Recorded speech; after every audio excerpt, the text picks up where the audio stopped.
Oh. Oh, this is going to be cool. I didn't actually realize when I was loading up what map this was. Yeah, welcome back, folks. Capoch versus BeastyQT. BeastyQT on the Mongols, Capoch on the Rus, and Rus on a water map.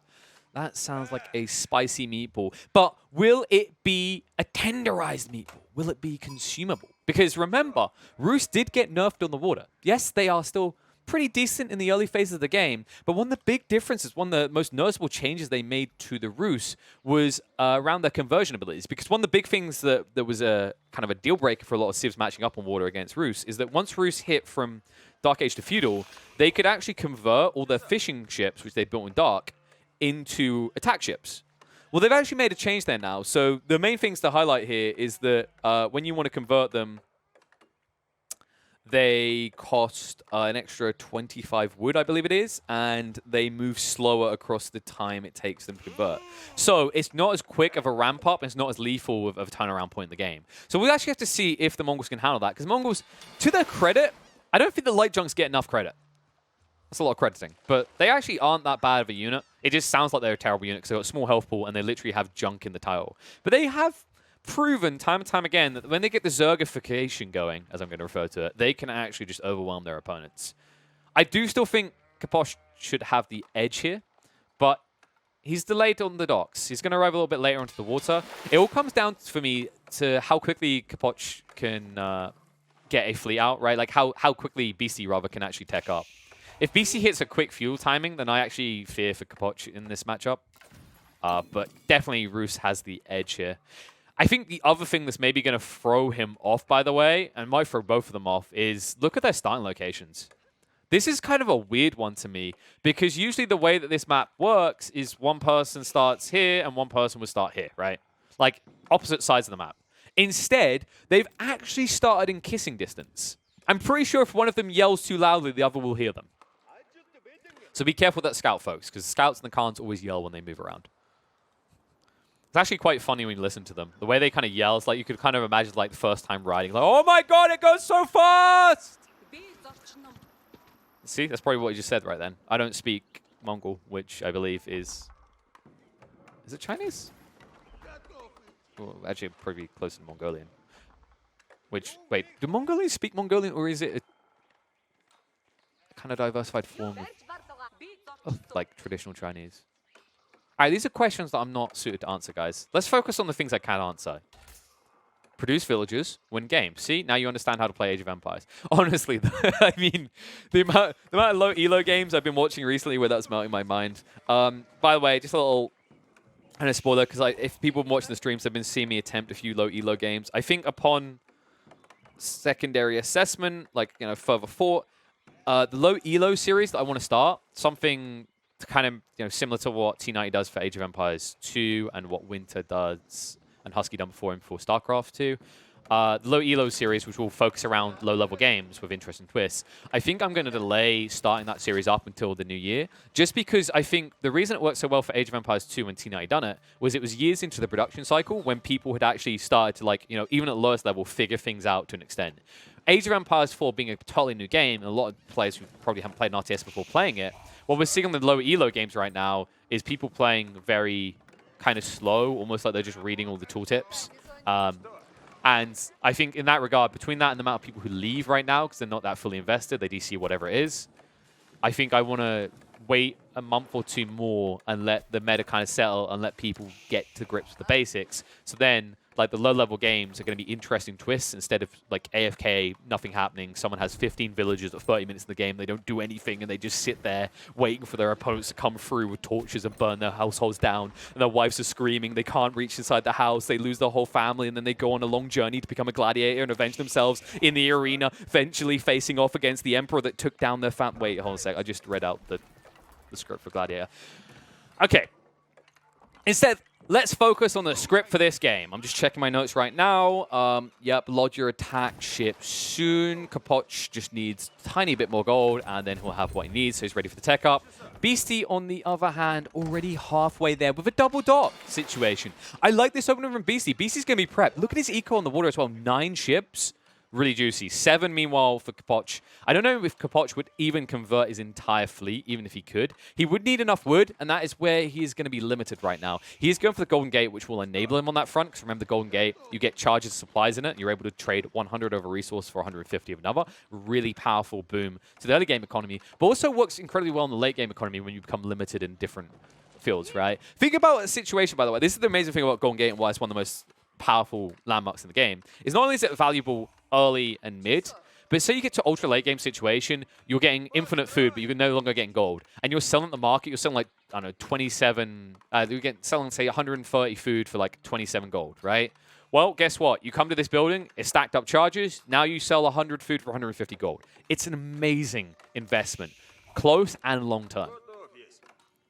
We'll just have to see how he uses it. Because right now, resource-wise, he could end up buying a bunch of wood. I kind of want to see that move. It depends if he wants to go for the rush play, though. A rush play here would be very all-in. And the problem is, I don't think 8, even 10 ships is good enough to push your opponent out. And Beasty, so wise this. It's almost like he's experienced this before. Drops triple dock versus Roos.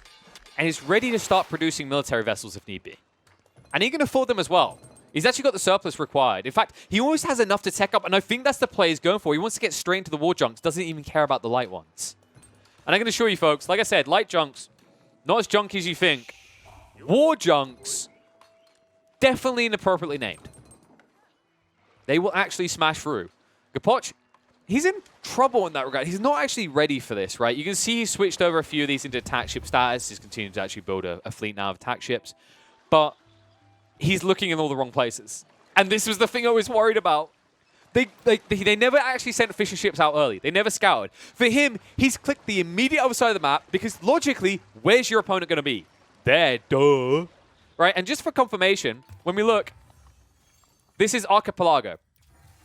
And I think this is maybe a repercussion of that. I feel like Warring Islands, we always saw them on opposite ends. Maybe this is Archipelago that does this. I know I'm saying that wrong. Archipelago. That does this specifically. I haven't seen it on Warring Islands. But I wonder if Capoch remembered that, because it looks like he's thrown off after arriving on the other side and scouting around where he should see fishing lines near these deep water fish. He's going to find nothing. But he won't scout the whole area. So he's kind of content that he maybe should have seen something by now. I say that. He's actually hanging around here. He hasn't scouted up. Look how close they are. This is what I call touching tips distances without knowing. At least without a stealth forest present between you. They're so close. So Beasty's going to get the better edge. Remember, he's already started building step readout. Step readout, amazing in this situation. Because remember, on the archipelagos, you have free 8k gold veins near him. So he's turning 24k gold into an extra 12k, right? Because he gets 50% extra on drop-off. This is incredible gains. This makes one island so much more valuable and so much more sustainable compared to Capoch, who would be forced to actually expand onto new islands if he wants to contest this. But there's the new age. And this has to be worrying. Capoch, it's got to be that uh-oh feeling. Because he still doesn't know where he is. Look, he still hasn't checked. He still hasn't scouted it. Now, he's moving all these ships up, but I don't think he knows he's up top. Because in his eyes, his opponent could be south still, right? Like, if he's on the North Island, he could be on the South Island as well. But he is going to scout it out. He moves in. So Capoch spots out the fleet, starts to siege him. But look, war junks are now being built. So Capoch going to need to get through these buildings quick with 3 of them. And to make that 3 of them building war junks, though, I don't know how you do this quick enough. The war junks are going to be slightly staggered on the outcome, but 2 of them are going to be there more or less at the same time. And this is a problem. You've only got 8 light junks right now. Not light junks, attack ships. So war junks come out. Remember, 120 damage. Look at the smash into that. 400 health on each of these attack ships. Even with focus fire, it's not going to be good enough. He's going to have to retreat. Capoch, I don't know what else you do in this situation. He's going to keep building the attack ships, but he really needs his tech up. He almost has the resources required. Now, the play here would be to have a bunch of these ships at the ready and then switch some of them into the demo ship status once you tech up. But it's going to be tight. Because while you're doing this, there's going to be plenty of war junks being amassed. Beasty, a little bit low on the gold now. Needs to get the gold and wood up so he can actually sustain this output. But at the moment, 2 of them are producing more of these war junks. And with 3 of them in an explosive junk, he's looking to move in. And if he micros this right, he can actually more or less just stealth the explosive junk behind the war junk. The problem is they move so slow, he's going to have to keep microing this intensely. And there you go. Look how quickly they do the damage. 120 damage to this dock. It's not going to last long. So I think he only has... Yeah, he's one dock after this. That's going to be problematic. Capoch, how close are you on the tech up? Past the halfway threshold. It's going to be tight. Tight as a duck's ass. Let's see if he'll be able to pull it off, though. 13. Second dock going down as well. Beasty. Did he cancel? He canceled the production by the looks of it. Yeah. So he didn't continue the production of the war junks. He stopped at 3. This actually could be his downfall if he's not careful. Especially with this wide wrap round coming out from Capoch. He's going all the way around. He could actually convert these into demo ships right now for 40 wood, 20 gold. Not all of them, but a few of them at least. Especially when you know your opponent has so many stacked docks, right? And it looks like he has kept his economy pushed in far enough that Beasty can't snipe him out. He could in the center bay, though. Now, they said they made alterations to stop this type of generations, but this is just kind of absurd when you think about it. Even if you weren't Mongols, there was no way you were going to spawn right next to the coast here. Meanwhile, the Roost player, his main TC, his only TC, is fully exposed to the waterfront. But Beasty won't look there. He has to go back towards his base right now. And they're sinking him quick here. Looks like half the fleet is almost dead or dead already. Beasty definitely in a formidable position to take this fight. And Capoch, he never started to switch these over to demo ships, so he doesn't find his value. And I don't know what he's going to do then. Like, he needs demo ships right now. He's building a few of them. But it's 5 war junks now. Now, these war junks are insanely slow, so if you ever catch them out of position, you can run them down. But how do you reach the critical mass to run them down? This is the thing about playing Roost, right? On water maps, this is what sucks to them right now. They don't have any Castle Age ship that makes a difference, right? Like, you know, the Hulk equivalent. They don't have any Imp Age ship to look forward to. It's all about the flexibility of the Lodgers and how you switch them up. And ever since the nerfs to them now being slow while trying to switch over and also costing additional resources to switch over, it's very hard to make Roost work, especially when their demo ships have 250 health as well. If they had the 400 health, I could see them being a lot stronger on the water. But it's going to be so tough to move in and overwhelm 5 of these junks now. 5 of these junks as well as an explosive junk coming in. It's all about the junk for the Mongols. He's straight in there. The boom. He sinks off the fleet. Capoch, he didn't actually micro for it. He loses most of his fleet here. The demo ship's going to be a fail. And with the cycle charges as he retreats, Beasty, now with 5 war junks here, should be able to just push in and get his opponent off the water. And if that happens, Capoch is basically GG'd.